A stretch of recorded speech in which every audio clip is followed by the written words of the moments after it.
Okay? I'm Mollie. I've lived in London all my life. Or most of my life.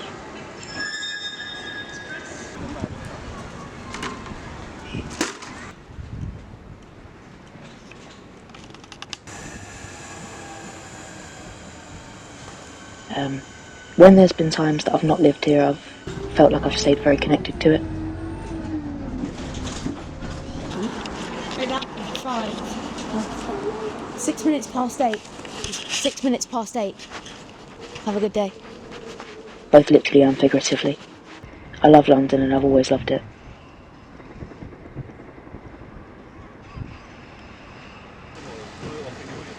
I remember going on the DLR when I was very young and going through Canary Wharf, seeing Canada Tower, which back then was the tallest building in London, and seeing all them modern, luxury flats popping up around there and thinking, yeah, I'll live there one day. No, I haven't yet. I don't know if it's my kind of area now that I've grown up and I'm this type of me. I think as a little kid I thought it would be a bit more plain sailing in terms of what I'd do, like how I'd make a living, but no, I did know it wouldn't be totally easy. I don't know if someone told me, but I suspect so. Someone said you got to earn a lot of money to live there. At some point over the years, I know I felt a sort of sad acceptance that, well, it really isn't easy living here. I do still feel like I'm lucky to live in London, or stupid to want to sometimes, I think.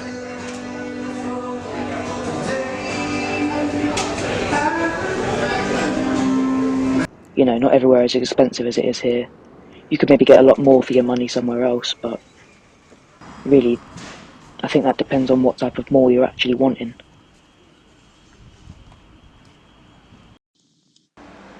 There's a lot that appeals to me about London, obviously. The main thing that I say or that I think of when someone asks what is it about London, you do get that question quite a lot. Going outside of London, people just, I think it's a bit of an alien concept as to why you'd want to live somewhere so busy. But to me it feels like a home that everyone's welcome in. We're all equals, or we should be, we're all Londoners.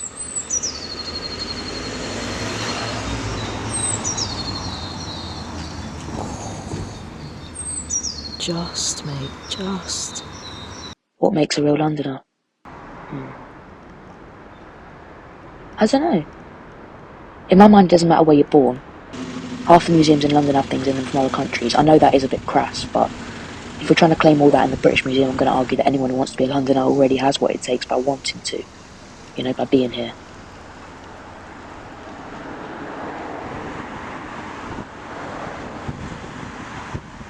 I don't think you've always got to live here to be a Londoner. I've had moments in my life where I haven't lived in London. I've not strayed too far. I think the furthest I've lived would be Liverpool, and only for a year.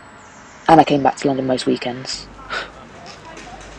That's what I mean, it pulls me back in. When I go out of London and then I'm back in after a weekend or a few days or whatever, as I'm coming back in, I'm like that, smiling. It doesn't take long to feel frustrated being here. Trying to walk out of King's Cross so often and I'm thinking, how does no one in front of me know where the right exit barriers are? But then 2 minutes later I'm feeling humbled, waiting for buses outside King's Cross, and you see so many homeless people.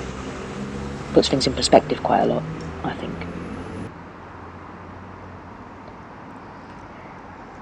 I think if you're going to live somewhere, you have to contribute. It doesn't always mean financially, in my mind. I think that's not always possible. Sometimes it's possible, but it's not the only option. Social contributions. Engaging in your environment to a degree, even if it's just looking up enough to say hello to people in the street,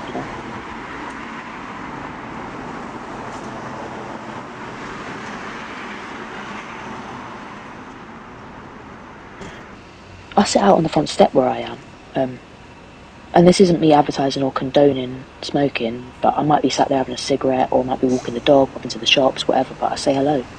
I maybe have a little chat with people. I don't know if that's rare.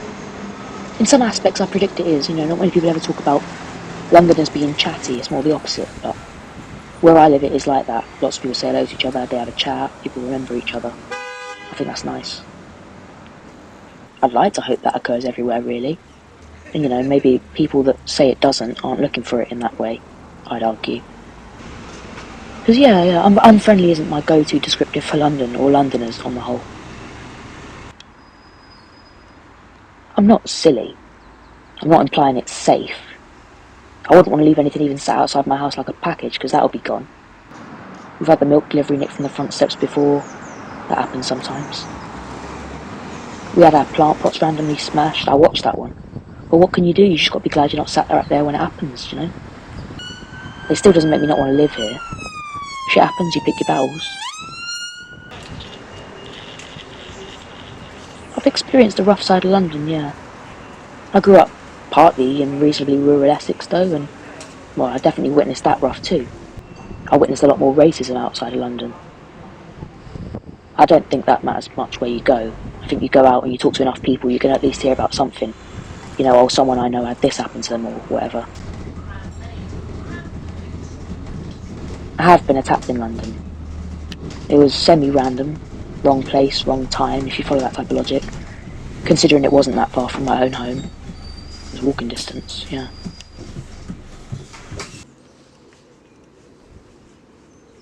I think it was unfortunate. The person who attacked me was in, well, clearly quite a bad frame of mind at the time. I don't think that's an excuse, and I don't make excuses for that kind of stuff, but yeah. Oh, there was a while after I felt paranoid to be out and about, looking behind me more than I would have before, and I'm lucky that passed for me. I think that's part of who I am specifically, but I had to search for forgiveness for the person after it happened, but I did get there. And obviously I think that's also a sort of, it sort of implies it wasn't as bad as it could have been, but I do know a lot of people that would have stayed with, so I'm lucky. I find I've often forgotten that happened, to be honest. First of all, I felt like, thank goodness it was me it happened to, and that I wasn't a witness to it instead, because I don't know what my reaction would have been. There were witnesses, yeah. It was 11 o'clock in the morning by a bus stop. Well, people have shared their disapproval that no one stepped in, but I think it could have been worse if someone had. So I'm just thankful to the people who didn't totally walk away, because strange and conflicting as it must have felt, they watched it, it was brief, and they asked if I was alright after and everything, so I think at the stage it was, that's the best I could have got from people nearby.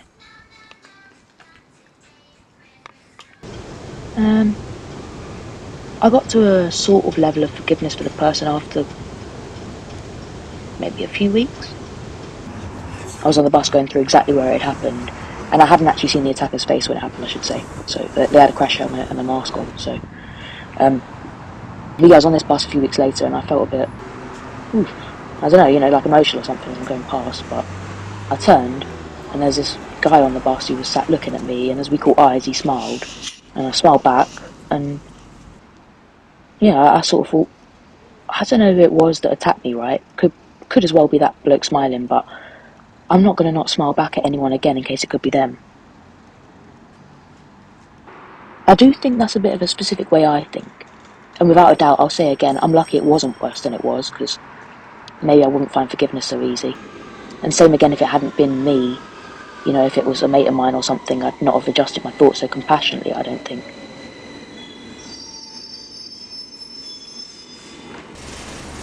I think if I don't live in London one day, it'll be because I've been priced out. Money for me has got to be the toughest part of being here. Nowadays anyway, now that I'm feeling otherwise pretty content in myself. It's money I can't really keep hold of, literally. In, I think it was 2013 or maybe 2012, so over 13 years ago now anyway, I was living with someone, and at the time they worked out it was costing about £10 a day living in London, including rent and travel, food, bills, all the essentials. I think it was £10, that seems really cheap though. But in 2013 I was paying £333 to live near Camberwell, which was cheap then, but nowadays would just be unheard. Or a definite scam.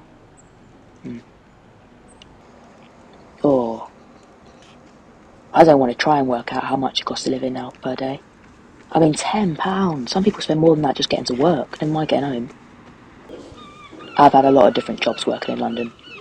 I've been a waitress, a groundskeeper, market stall operative, That was just putting up and taking down market stalls before and after business on weekends in Hackney.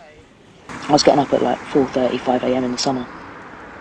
That's alright. It was the same pretty much when I was a groundskeeper for a hospital, but it was earlier than that when I was a postal worker. Sorting mail in a warehouse in Stonebridge Park, and because I started at 6 a.m. but I was living in Wood Green, and any London drivers will probably know that early in the morning that's going to be a 30-minute trip maximum, along the North Circular, but I actually only know that because eventually I got friends with someone who gave me a lift and I'm not a driver.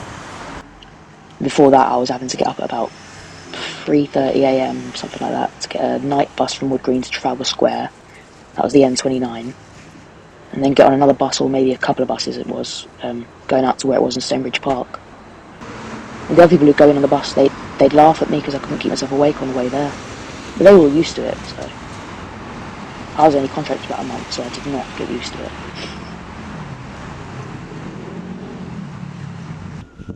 But I love mornings though, truthfully. And especially in London, the best time of any day is the morning, before people start waking up and making noise. When the sun's just first lighting up the sky, and in London it's got this golden glow that reflects off all the glass for a bit, and then it goes white, or I suppose more commonly it goes grey. But it's like that special light disappears when everyone starts moving about a bit, and you start seeing more and more people just appearing around you.